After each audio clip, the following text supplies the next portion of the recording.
O Departamento de Cultura de Boiro volve a recuperar unha colección súa, como son os cadernos culturais.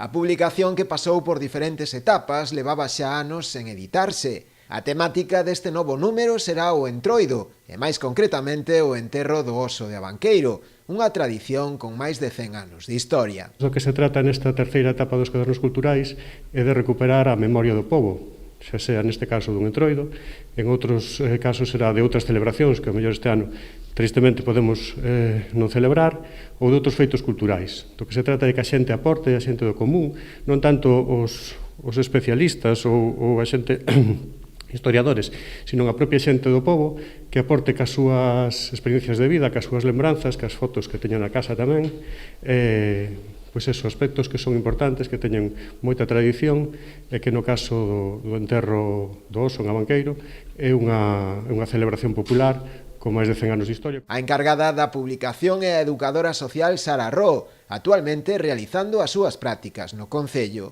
A recuperación destes cadernos que está elaborando unha rapaza que está facendo prácticas, que se chama Sara Ro, titorizada por Alberto García, fainos moita ilusión porque é algo que estaba aí parado desde hai tempo, entonces, bueno, ela puxo ilusión e moitas ganas, e esta proposta que nos trouxo, evidentemente, nós non a podíamos rechazar. Aínda en fase de elaboración, dende o Departamento de Cultura fan unha chamada á veciñanza que queira aportar información, fotos ou documentación sobre esta tradición. Poderán facelo a través do enderezo electrónico centrosocial@boiro.org ou acudir presencialmente ao Centro Social de Boiro.